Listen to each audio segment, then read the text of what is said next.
ኢራን ከሩሲያ ጋር ብቻ የምትገናኝበት የጓሮ በር እንዳላት ስንቶቻችን እናውቃለን?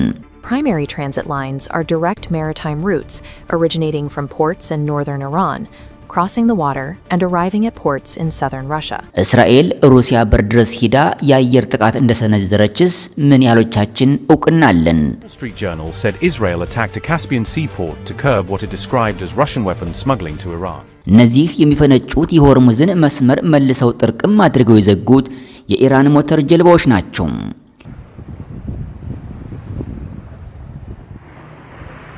የኢራን ጉዳይ በአሜሪካ ማጨቃጨቁን ቀጥሏል። Who bears responsibility here?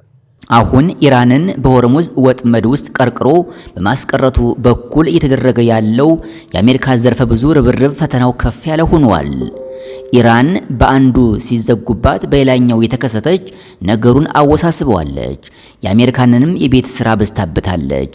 ትራምፕ አለቀ ያሉት ጉዳይ እያገረሸ ኢራን ጦርነት ለሪፖርትና ለድል እወጃ እንዳይመች እያደረገ ጣጣ ሆኖባቸዋል። ለዚህ ምክንያቱ ደግሞ የኢራን ሰፊ የሆነ የቆዳ ስፋትና መርከቦችን ሊያጓጉዙ ከሚችሉ የውሃ አካላት አንጻር ኢራን ያላት ጂኦግራፊ አቀማመጥ እጅግ ስትራቴጂካዊ በመሆኑ ነው።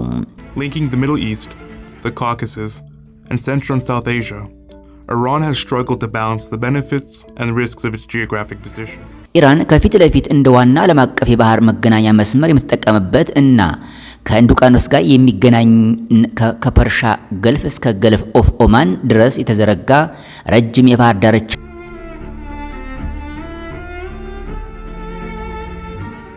በፐርሻን ገልፍ አድርጋ የሆርሙዝን መስመር በማቋረጥ የገልፍ ኦፍ ኦማንን መስመር በመከተል በህንድ ውቅያኖስ በኩል ወደ ዓለም አቀፍ የንግድ ቀጠና ትቀላቀላለች። በዚህ አቅጣጫ የኢራን በርካታ ወደቦች ከወሳኟ ወሽመጥ ሆርሙዝ ወዲህና ማዶ የሚገናኙ ናቸው። የአሜሪካ ኢራንን አግጃለው ፈተና የሚጀምረውም ከዚሁ ጋር ነው።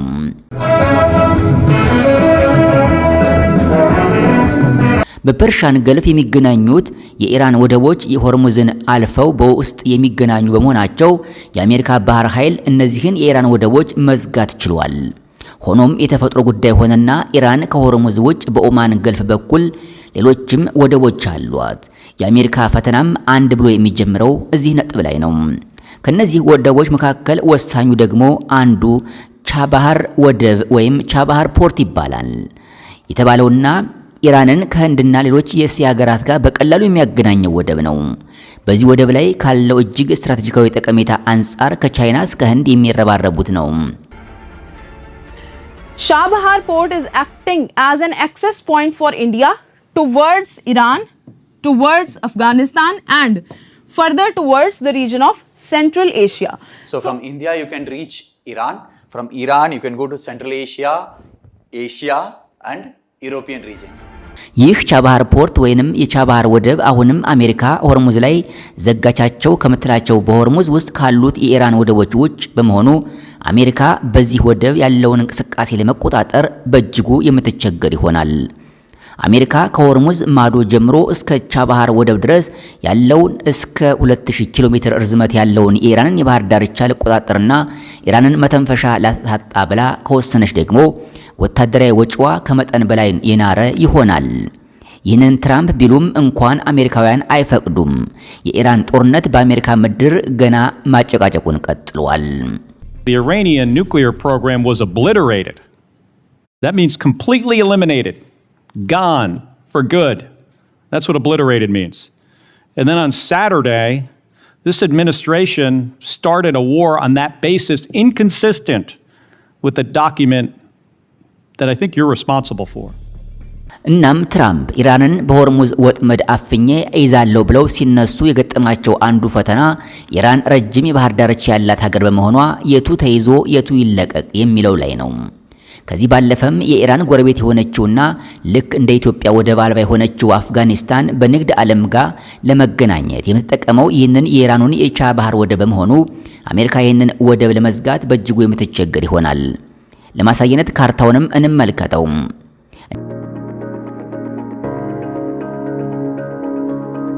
እናም አሜሪካ በኢራን ላይ ወደቦችን እዘጋለሁ በማለት በ10 ሺህ የሚቆጠሩ ሰራዊትና የጦር መርከቦችን በሆርሙዝ አቅጣጫ ስታሰማራ የገጠማት ፈተና ይሄው ነው። ፈተናውም በዚህ የሚያበቃ አይደለም። ኢራን አሜሪካ ፈጽሞ ልትቆጣጠረው የማትችለው ሌላኛው የተፈጥሮና የሚስጥር የጓሮ በር ሊባል የሚችል የባህር በር አላት። አስገራሚ ሁኔታ መገለጥ የሚጀምረው እዚህ ነጥብ ላይ ነው። ኢራን በባህር ወይንም በውቅያኖስ ከዓለም ጋር በፊት ለፊት ብቻ አይደለም ጀርባ በር አላት። ይህ ጀርባ በር የካስፒያን ባህር ወይም ካስፒያን ሲ ይባላል። ሌላኛው አሜሪካ ኢራንን ከብቤ መተፈተሻ አሳጣለው የሚለው ፕሮጀክት የሚፈጥነውም እዚሁ ጋር ነው። የካስፒያን ባህር ወይንም የካስፒያን ሲ እጅግ ድንቅ የተፈጥሮ ሀብት ነው። ከዓለም ውቅያኖስ ጋር አይገናኝም። በ5 ሀገራት ብቻ የተከበበ ግዙፍ የንግድ ማሳለጫ ባህር ነው። ኢራንን ጨምሮ ለ5 ሀገራት ብቻ የተፈቀደ አስገራሚ ስጦታ ነው።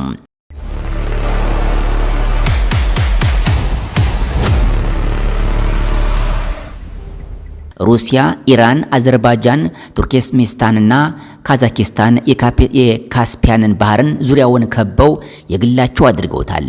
ይህ ባህር በዓለማችን ካሉት እንደ ህንድ ውቅያኖስ፣ አትላንቲክ ውቅያኖስና ፓሲፊክ ውቅያኖስ ከሚባለው ዓለም አቀፍ የመርከብ መጓጓዣ የውሃ መስመሮች ጋር የማይገናኝ በመሆኑ የ5 የባህሩ አዋሳኝ ሀገራት የሚስጥር በር ነው።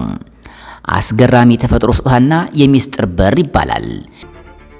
It is surrounded by exactly 5 sovereign states: Turkmenistan, Kazakhstan, Azerbaijan, Iran, and the Russian Federation. The Caspian Sea is flanked by Russia, Iran, Turkmenistan, Azerbaijan, and Kazakhstan. የካስፒያን በር 5ቱን ሀገራት ከማዋሰን ውጭ እንደ ሌሎች ባህር ኃይሎችም ከዓለም አቀፍ ውቅያኖስ ጋር የሚገናኝ ባለመሆኑ የ5ቱ የካስፒያን ሀገራት የሚስጥር በር የተባለ መጠራቱ በእርግጥም አግባብነት ያለው ነው። ይህ ባህር 371,000 ስኩዌር ኪሎ ሜትር ስፋት ያለውና የውስጥ ርቀቱም ልክ እንደ ውቅያኖስ ሁሉ ግዙፍ መርከቦችን መሸከም የሚችል ነው። Caspian Sea is massive. In terms of surface area, the Caspian is 371,000 square kilometers. ይህ በመሆኑ 5ቱ ሀገራት ማንም ሌላ ሀገር በመካከላቸው ጣልቃ ሳይገባባቸው እዚያው እርስ በርሳቸው የንግድ ልውውጥ ያደርጋሉ። በተለይ ደግሞ የምዕራቡ ዓለም የማዕቀብ ሰለባ የሆኑት ሩሲያና ኢራን የዚህ ወሳኝ ባህር የእርስ በርስ የንግድ ልውውጥ ወሳኝ ተጠቃሚ ናቸው።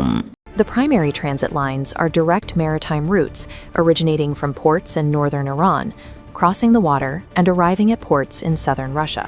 አሜሪካና አጋሮቿ እንዲሁም የተባበሩት መንግስታት ሳይቀር በሀገራት ላይ ማዕቀብ ሲጥሉ በዚያ ማዕቀቡ በተጣለበት ሀገር በእርግጥ ማዕቀቡ እየሰራ መሆኑን ቁጥጥር የሚያደርጉት ዓለም አቀፍ ባህሮችንና ውቅያኖስን በመጠቀም ነው። ህንድ ውቅያኖስ ሲባል ሆርሙዝ ወይንም ቀይ ባህር ከማዕቀቦች ጣዮች እይታ የሚያመልጡ አይደሉም። የካስፒያን ባህር ግን ከ5ቱ ሀገራት ውጭ የሚያዋስነው ሌላ ሀገር ስለሌለ እርስ በርሳቸው የሚያገናኙትም ከ5ቱ ሀገራት ብቻ ናቸው። ይህ በመሆኑ ማዕቀብ ወደ ተጣለበት ሀገር የሚጓጓዝ መርከቦች ጥብቅ ክትትልና ቁጥጥር ስለሚደረግባቸው በማዕቀብ ውስጥ ያሉ ሀገራት መፈተሻ እንዲያጡ መፈናፈኛ እንዲያጣ ይደረጋል። የካስፒያን ባህር በሚያዋስኑት እንደ ኢራንና ሩሲያ ያሉት 5 ሀገራት ግን ይህ አይሰራም። ካስፒያን የማንም ሳይሆን የ5ቱ ሀገራት ብቻ ነው። ሩሲያ፣ ኢራን፣ አዘርባይጃን፣ ቱርክሜኒስታንና ካዛኪስታን ብቻቸውን ከበው የያዙት የተፈጥሮ ስጦታቸው በመሆኑ የትኛውም አካል ማዕቀብ ጣሉብኝ ቢል የካስፒያን የንግድ እንቅስቃሴ መገደብ አይችልም። ይህንን እንዳያደርግ ተፈጥሮ ገድቦታል። የካስፒያን ባህር በተለይም ደግሞ በምዕራቡ ዓለም የማዕቀብ ሰለባ የሆኑትን ኢራንና ሩሲያን በጓሮ በር የሚያገናኝ በመሆኑ ለሁለቱም ሀገራት እጅግ ወሳኝ ነው ያለው የተፈጥሮ ስጦታ አድርጎታል። ኢራን ከኒውክሌር ፕሮግራሟ ጋር በተያያዘ እንዲሁም ሩሲያ ደግሞ በዩክሬን ጦርነት ምክንያት በአሜሪካ መራሹ ዘርፈ ብዙ ማዕቀብ ስር ሆናቸው። ይህም በመሆኑ የሁለቱ ሀገራት ዓለም አቀፍ የንግድ ግንኙነት በእጅጉ የተገደበ ነው። ኢራን ወደ ዓለም አቀፍ የንግድ መስመር ለመግባት በፊት ለፊት ወይም በዋናው መስመር የሆርሙዝ ሰርጥ ያለበትን የፐርሻን ገልፍ ወይንም አረቢያን ባህርን በመጠቀም ወደ ህንድ ውቅያኖስ ትወጣለች። ነገር ግን ኢራን የምዕራቡ ዓለም ማዕቀብን ካስተናገደች በርካታ ዓመታትን የተቆጠሩ በመሆናቸው በዚህ አቅጣጫ ስታደርጋቸው የነበሩት የአረብ ሰላጤ የሆርሙዝ ሰርጥ፣ የኦማን ገልፍና የህንድ ውቅያኖስ የንግድ መስመሮች ጥብቅ ቁጥጥር የሚደረግባቸው ነበሩ።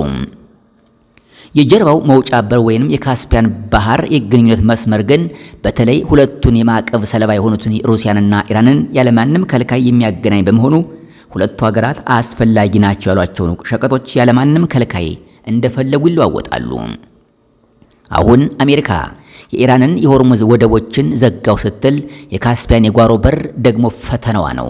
በዚህም ሀገራቱ ካስፒያን ባህርን ማዕቀቡን የምትቋቋምበት የሎጂስቲክስ ማዕከል ወይንም ሳንክሽን ፊዚስቲሻን ሎጂስቲክሽን ሃብ ሳንክሽን ሬዚስታንስ ሎጂስቲክ ሁብ በማለት ይጠሩታል።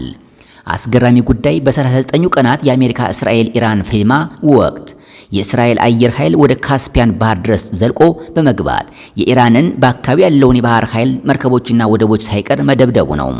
የእስራኤል አየር ኃይል በጥልቀት ወደ ሩሲያ ጫፍ ካስፒያን ባህር ድረስ ገብቶ ጥቃት ሊሰነዝር ይችላል የሚለው ግምት አልነበረም። ግን ደግሞ ይህ መደረጉን የዋል ስትሬት ጆርናል ዘገባ አመላክቷል። The Wall Street Journal said Israel attacked a Caspian seaport to curb what it described as Russian weapons smuggling to Iran. እንደተረዳነው ከሆነ እስራኤል ይህንን ያደረገችው ሩሲያ በጀርባ በር ለኢራን የጦር መሳሪያ ልታቀብል ትችላለች ከሚል ጥርጣሬ ጋር በተያያዘ ነው። በዚህም እስራኤል በአየር ኃይሏ በጥልቀት በመግባት በሌላኛው የኢራን ያልታሰበ የካስፒያን ባህር ጫፍ ላይ በነበረው የኢራን ባህር ኃይሏ ላይ ከ200 ያላነሱ የአየር ጥቃቶችን አድርሳለች። ኢራን የእስራኤል አየር ኃይል የካስፒያን ጫፍ ድረስ በጥልቀት ገብቶ ጥቃት ይሰነዝራል የሚል ግምት እንዳልነበራት መረጃዎች አመላክተዋል። ግን ደግሞ ሆኗል። በዚህም ረገድም በእስራኤል የካስፒያን ባህር ጥቃት ሩሲያ ቁጣዋን ገልጻለች። ፕሬዝዳንት ቭላዲሚር ፑቲን በጊዜው ጦርነቱን ወደ በራችን አታምጡት ከሚለው ቁጣቸው ባለፈ ግን እስራኤል ለ24 ሰዓታት ያህል ከካስፒያን ባህር የኢራንን ወደቦችን ስትደበድብና የባህር ኃይሉ መርከቦች ላይ ተከታታይ ያላቸውን ጥቃቶችን ስትሰነዝር በተግባር ለኢራን ያሳዩት አጋርነት ግን አልነበረም። ከዚያም ቀደም ብሎ የአሜሪካ እስራኤል ኢራን ጦርነት ከመፈንዳቱ ቀደም ብሎ ግን ኢራንና ሩሲያ በካስፒያን ባህር የጋራ የባህር ኃይል ልምምድ ያደርጉ ነበር። የሚገርመው በዩክሬን ሩሲያ ጦርነት ሳይቀር ዩክሬን ረጅም ርቀት የሚጓዙ ሎንግ ሬንጅ ድሮኖችን በመጠቀም 1000 ኪሎ ሜትሮችን በአየር አቋርጣ ይህ የኢራንንና የሩሲያ ሚስጥር በር የሚባለውን የካስፒያን ባህር የሩሲያ ወደቦች ያጠቃሽ መሆኑ ነው። ኢራንና ሩሲያ ማንም ጣልቃ ሳይገባባቸው በካስፒያን ባህር በኩል ይገባያሉ። ሩሲያ ከዩክሬን ጋር በገባችበት ጦርነት የመሳሪያ ጥረት ሲገጥማት ኢራን በአቅርቦት በኩል ሩሲያን አብስታ ታግዝ ነበር። በተለይ ደግሞ በአጥፍቶ ጠፊ ድሮኖች አቅርቦት በኩል ኢራን ለሩሲያ የነበራት አቅርቦት በቀላሉ የሚታይ አልነበረም። ኢራን ከአሜሪካና እስራኤል ጋር ስትፋለምም ሩሲያ ለኢራን ወታደራዊ ሳተላይት መረጃዎችን ሳይቀር እንዳቀረበች ይነገራል። ይህ ሁለቱ ሀገራት በካስፒያን የባህር ጓሮ በር በኩል የሚያደርጉት የውስጥ ለውጥ ግንኙነት ባሻገር ነው። እናም ሩሲያና ኢራን በግላቸው የሚገናኙበት የካስፒያን ባህርም ለእስራኤልም ሆነ ለዩክሬን ራስ መታት ነው። አሜሪካና እስራኤል ኢራን ላይ በጦርነት ሲከፍቱ አንዱ የረበረባቸው ማዕከል የነበረው ኢራን ካሏት የጦር መሳሪያዎች ክምችት በተጨማሪ ሌሎች አዳዲስ መሳሪያዎችን እንድታስገባ መከላከል ነበረ። በዚህም የሁለቱ ሀገራት ወሳኝ ርብርብ አቅጣጫ የነበረው የኦማን ሰላጤና የሆርሙዝ ሰርጥ ወይንም ወሽመጥ ነበረ። ሆኖም ሌላ የተፈጥሮ በር ማለትም ካስፒያን ባህር ስላላት ለአሜሪካና እስራኤል ሌላኛው ፈተና ሆኖ የታየው ደግሞ ይሄኛው የጓሮ በር ነበረ። ለዚህም ነበር እስራኤል በአየር ኃይሏ አማካኝነት እስከ ሩሲያ ጫፍ ድረስ በመዝለቅ በሌላኛው የኢራን ግዛት ጫፍ ላይ የአየር ድብደባ የፈጸመችው። ሩሲያና ኢራን በካስፒያን በኩል የጋራ ወታደራዊ ልምምድን ከማድረግ በጀምሮ የጦር መሳሪያ ልውውጥ ያደርጋሉ። ከዚህም ባለፈም መደበኛ የንግድ ልውውጦችንም ጭምር ያካሂዳሉ። ስንዴ አምራቿ ሩሲያ ለኢራን ከፍ ያለ የስንዴ አቅርቦት እንዲኖር የምታደርገው በዚሁ የካስፒያን ባህር በኩል ነው። እናም ሩሲያና ኢራንን ተፈጥሯዊ በር ሚስጥራዊ በር ወይም በጓሮ በኩል አስተሳስሯቸዋል ማለት ይቻላል። እስራኤል አሁንም ቢሆን የተኩስ አቁሙ ጊዜ ተጠናቆ በኢራን ላይ ተጨማሪ ጥቃቶችን የማድረስ ፍላጎት ያላት ይመስላል። በተለይ በካስፒያን በኩል ያለውን ኢራንና ሩሲያ የሚገናኙበትን የጓሮ በር ጉዳይ ለእስራኤል ከፍተኛ ስጋት ምንጭ ሆኖ የሚታይ ነው። ከታሪክ አለመማር የታሪክን አስከፊ ገጽታ ለመድገም ያስገድዳል። ክቡራን የአገዳ 360 ሚዲያ ቤተሰቦች ለሰዓቱ ተደምጧቸው ያልናቸው መረጃዎች ይህንን ይመስሉ ነበር። አበቃን። በርከት ያሉ አዳዲስ መረጃዎች በጊዜው እንዲደርሳችሁ የሰብስክራይብ እና የደወል ምልክቱን በመጫን ላይክ፣ ኮሜንት እና ሼር በማድረግ ቻናላችንን እንድትደግፉ እያስታወስን በሌላ መረጃ ተመልሰን እስከምንገናኝ በያለንበት የዓለም ዳርቻ ቸር እንቆይ። ሰናይ ጊዜን ተመኘን።